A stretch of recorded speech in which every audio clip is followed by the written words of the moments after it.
The lonely road Jack Cowan had spent most of his life on the road. Not the kind with dust and gas stations. His road was made of stars, planets, and endless dark space. His ship, the Iron Mule, was an old human cargo hauler with dents in the young, walls and scratches in the paint. She wasn't fast, she wasn't pretty, but she was his. Jack wasn't looking for trouble. In fact, he worked hard to avoid it. He had learned long ago that trouble in deep space could kill you faster than in an airlock opening. All he wanted was a simple life pickup cargo. Deliver it, get paid, and move on. No friends, no drama, no problems. It was a quiet night on the shipping lanes.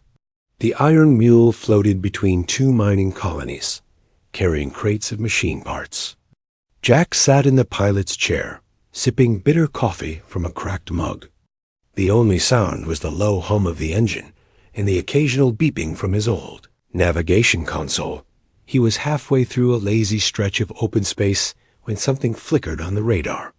At first, he thought it was just static. His radar sometimes glitched when passing through debris fields, but the blip stayed, small, slow, and drifting. Jack leaned forward, eyes narrowing. A floating object in deep space could be many things. Old cargo, a dead satellite, a broken ship, or a trap. Pirates sometimes left fake distress beacons to lure in rescuers. He hesitated. His rule was simple. Keep moving. Don't stop. Don't get involved. But something about the signal bothered him. It was weak, fading, and irregular. Like a heartbeat that was about to stop. With a sigh, Jack flipped the switch. All right, Iron Mule. Let's see what we've got. He nudged the ship toward the signal. The object came into view through the cockpit glass.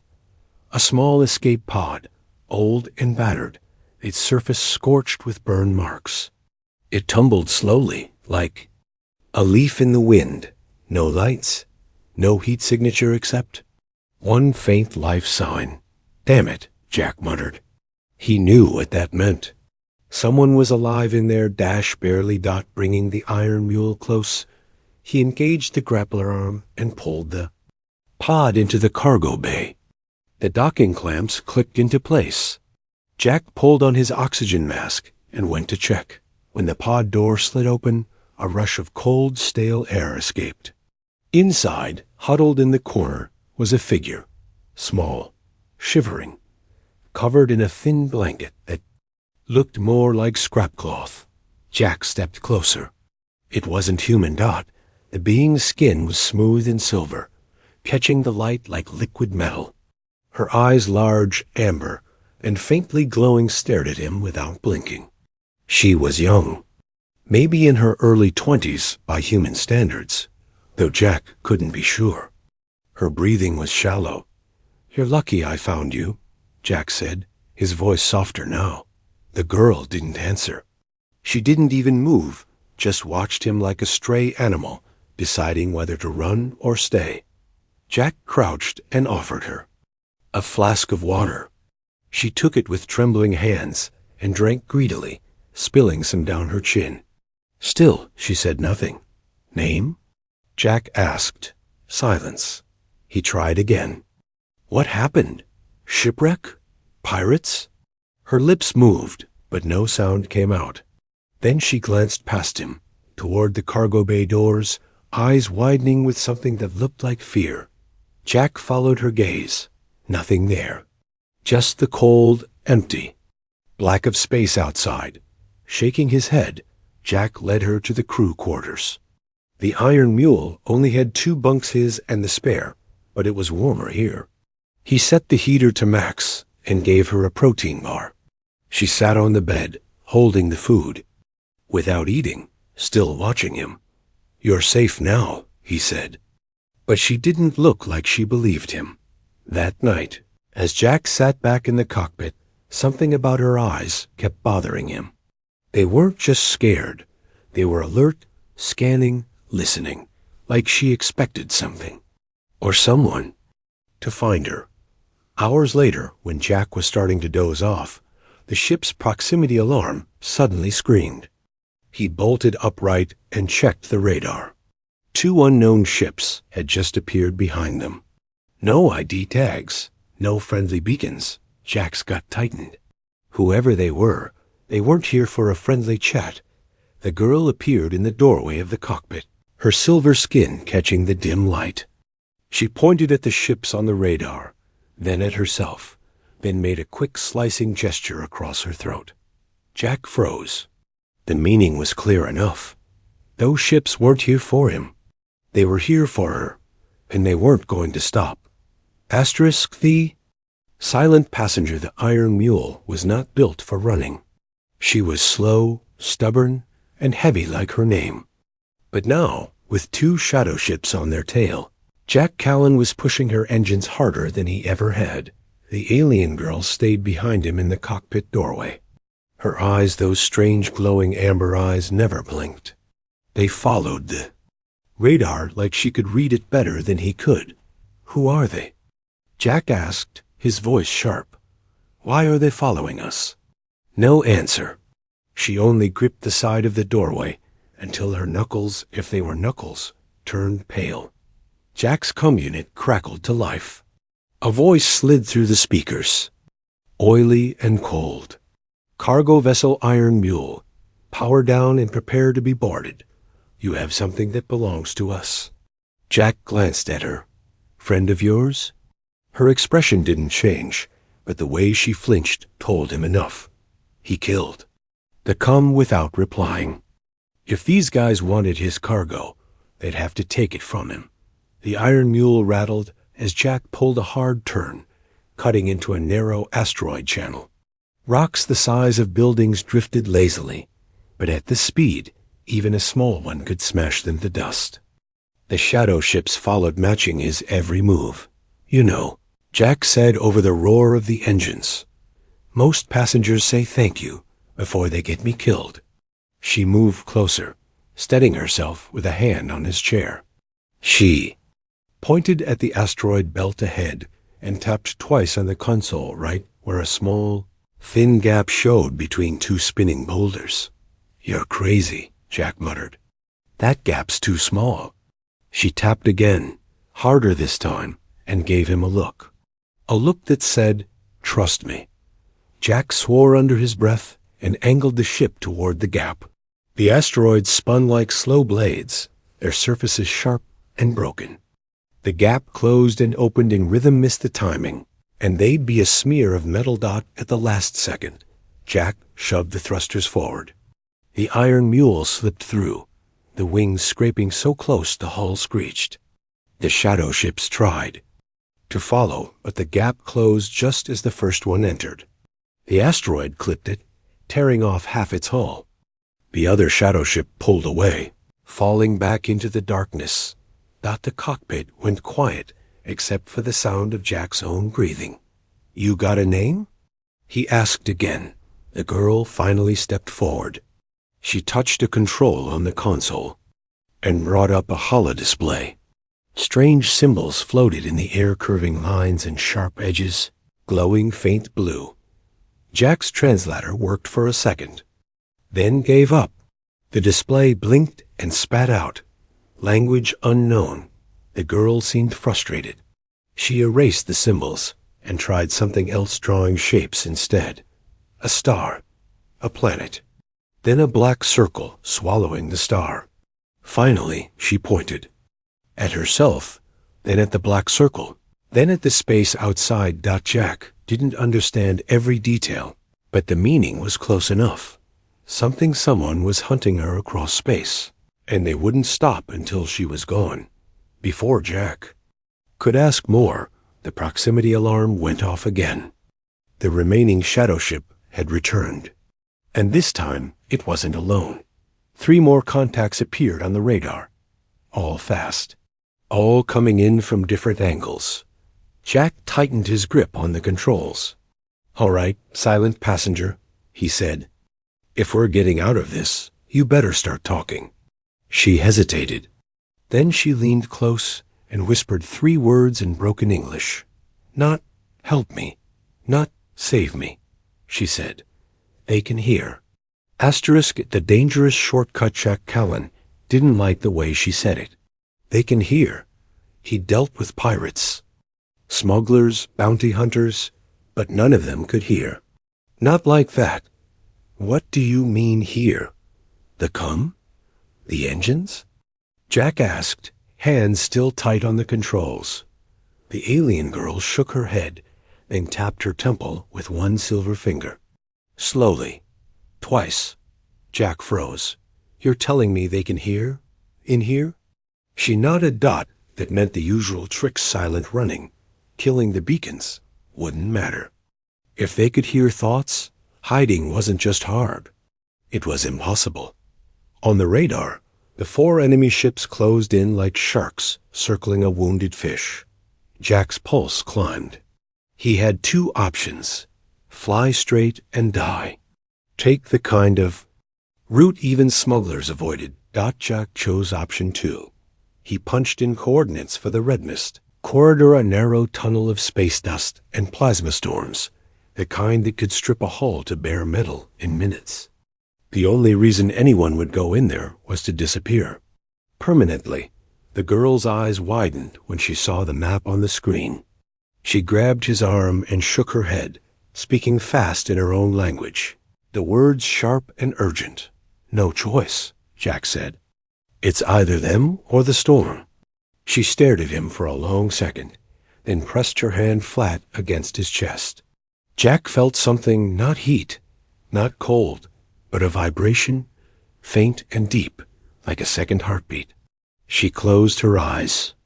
And just like that, the crushing panic in his head faded. Asterisk, what did you just do? He asked. She opened her eyes and said in halting English, They hear less now. The iron mule plunged into the red mist corridor. At once, the ship's hull began to groan under the pressure. Clouds of red plasma swirled around them, flashing with lightning so bright it painted the cockpit in ghostly light. The storm was alive with sound-roaring winds, crackling static, and Jack realized it was more than weather. It was voices. Whispers. Thousands of them. Some sounded human, some didn't. Some knew his name. Do you hear that? Jack asked. Girl didn't answer. She was staring out the viewport, her face pale, her mouth slightly open. Then Jack saw its shapes moving in the red mist. Not ships, not animals, something else. Long, thin shadows sliding just beyond the glass, watching them. The storm's whispers grew louder, sharper, until one voice cut through all the others. Give her to us, and you live. Jack's hands tightened on the controls. Yeah, not happening. The shadows in the mist moved closer, keeping pace with the iron mule. The radar flickered and died. The com went silent, and the lights in the cockpit dimmed to almost nothing. For a moment, Jack thought the ship had lost all power until he realized the girl was glowing. Faint, but steady. She turned to him and said, Almost through. But they follow.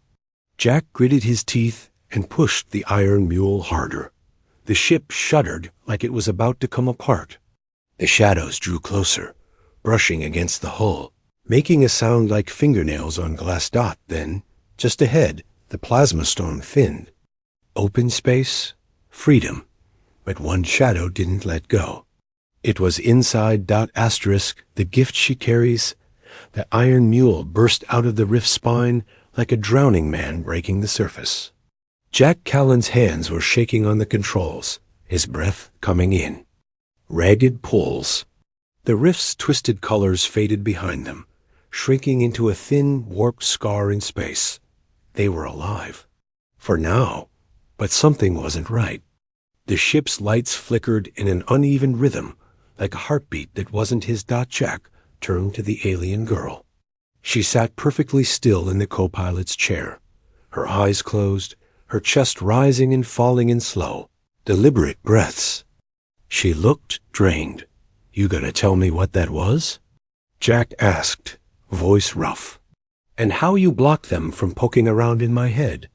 She opened her eyes, glanced at him, then reached into her tunic. Her hand came out holding something. Small, wrapped in a strip of dark cloth. She placed it gently on the console. Jack hesitated. "What is it?" She unwrapped it. A crystal lay in her palm, no bigger than a chicken egg, but alive with light. It pulsed faintly, almost in time with his own heartbeat. Inside, tiny motes of silver swirled, forming shapes that vanished before they could be. Understood. The moment Jack looked at it, the air in the cockpit seemed to change. Warmer, heavier, like every sound was suddenly muffled.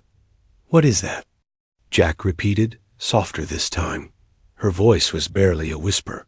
"Seed?" Jack frowned. "Seed? For what?" Her gaze drifted to the stars outside. "For home." She went quiet for a moment, then tapped her chest. "Planet dying. Air gone. Water gone. This," she held up the crystal, "can make it live again." Jack stared at the thing in her hand. "You're telling me that little rock can fix a whole planet?" Her eyes met his, steady. "Not rock, heart." Before Jack could say anything, a faint vibration ran through the deck plating different from engine hum. It was a pulse. From outside, the girl's eyes widened. "They follow." Jack's jaw tightened. "No, we lost them in the rift." The proximity alarm screened. Two contacts. Closing fast. The girl wrapped the crystal again, quickly and without. Warning slipped out of the cockpit. Jack followed her down the narrow corridor. She went to the cargo bay and knelt beside a steel crate marked with custom seals. With a precision that told him she'd done this before, she opened a hidden compartment inside and placed the crystal deep in its center. She pressed her hand to the side of the crate, and the metal shimmered just for an instant before looking perfectly normal again. Jack blinked. "What did you just—" Her head snapped up, eyes fierce. "Safe now, not fine." Before Jack could push her for more, the iron mule shook under weapons fire. The first enemy ship had caught up, realized something chilling. They weren't firing to destroy him. They were firing to disable him. They wanted her alive. And they wanted the crystal even more. Asterisk, the truth revealed. The iron mule jolted under another blast. Sparks rained from an overhead panel, and smoke filled the narrow corridor. Jack Callan could feel the ship's slowing engines crippled. "They're boarding," he muttered. The alien girl stood in the cargo bay doorway, clutching the crate where she'd hidden the crystal. Her eyes darted toward the sealed airlock, then back to Jack. She didn't move. "Go hide," Jack snapped. She shook her head. "No, they come for me." The airlock clanged. Heavy boots thudded against the hull. A hiss of pressure. Then the door blew inward with a deafening bang. Figures in black armor poured inside, visors glowing with cold blue light. Their weapons weren't guns, more like forks of pure energy, crackling with static. Step away from the cargo. One of them barked through a cum-filtered voice. "You have no idea what you're carrying." Jack's instinct screamed at him to stall. "You're right. I don't. Why don't you enlighten me?" One armored figure aimed his weapon at the girl. "She is property of the Syndicate. Hand her over, and you live." Jack's jaw tightened. "Not happening." The armored man stepped forward, and that's when the girl moved. Faster than Jack thought possible. She drew something from her sleeve, a blade made entirely of light, and slashed the weapon's barrel in half. The room filled with the smell of burned metal. The soldiers fired back, but their energy bolts curved unnaturally in mid-air, bending away from her. One bolt struck the crate, and the thin shimmer Jack had seen earlier flared for a second before fading. They knew the crystal was inside. Jack dove behind a console as the firefight exploded around them. "You want to tell me what's so special about that thing before we both die?" She parried another bolt, her voice tight. "Life seed. Heart of my world. Makes air, makes water, makes home live again. Then why are these creeps after it? They sell. They take to dying worlds. They make them pay. They kill my people. Jack swore under his breath. This wasn't just cargo, it was a planet's only chance at survival. One soldier tried to flank them. Jack grabbed a fallen rifle and fired. The man crumpled. Another blast shook the ship, and the cargo bay doors began to groan under pressure. They were cutting their way in from another angle. They won't stop, she said, her voice trembling for the first time. If they take seed, my people die. Jack looked at her, then at the crate. His ship was barely holding together. He had no backup, no plan. But humans had a habit of doing something no one expected, especially when told it was impossible. Jack grinned, teeth bared. Then I guess they're going to have to kill me first. Asterisk the last stand, the Iron Mule, had taken hits before, but never like this. Panels hung from the ceiling, trailing sparking wires. The deck shook with every blast. Somewhere in the lower cargo section, coolant hissed in a deadly fog. Jack Callan didn't have time to fix anything. He had minutes, maybe seconds, before the Syndicate's boarding team cut through the inner bulkhead. The alien girl stood by the crate, the hidden crystal's faint pulse reflecting in her amber eyes. We cannot win, she said, her voice steady but low. Jack grinned. That's the fun part. He jogged to the cockpit and started punching in commands. The ship's old computer groaned in protest. What are you doing? She called after him, turning the cargo into weapons. From the pilot's seat, he rerouted power from the life support in the aft section to the mag locks on the cargo clamps. In the belly of the Iron Mule, 10 heavy crates, each weighing more than a ground car, shifted into launch position. He opened a channel to the Syndicate ships. Hey, Blue Eyes. You want your prize? Come and get it. They took the bait.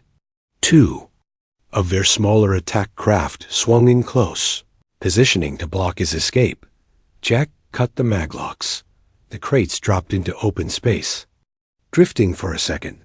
Then the Iron Mule's rear thrusters roared, hurling the cargo like giant metal slugs.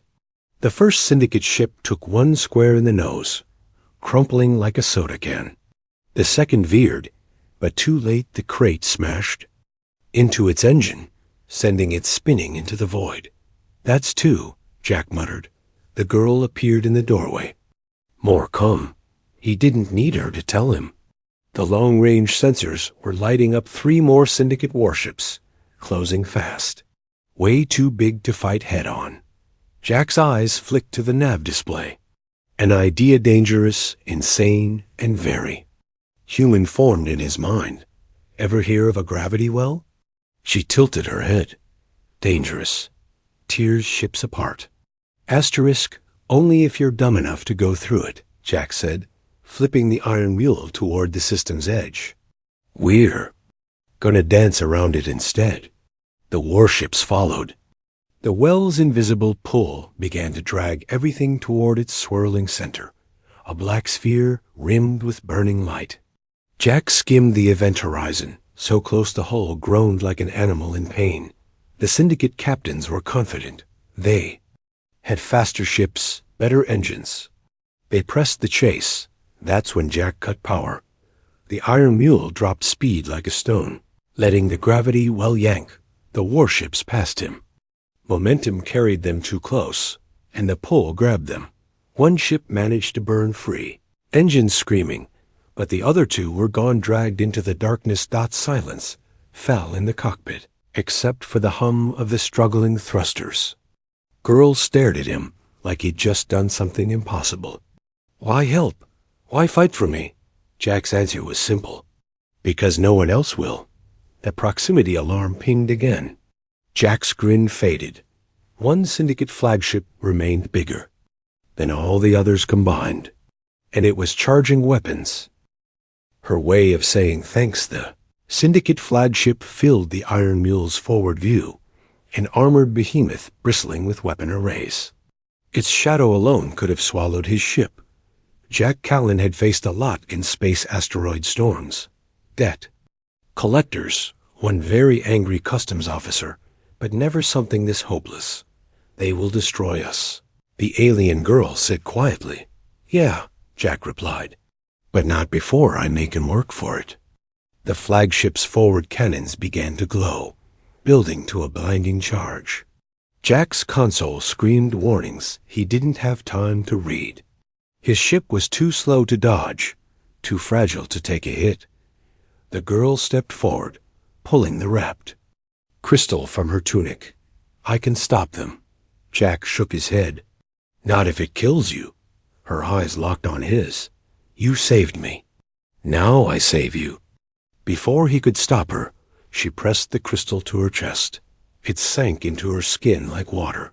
Her silver flesh flared with light first faint, then so bright Jack had to shield his eyes.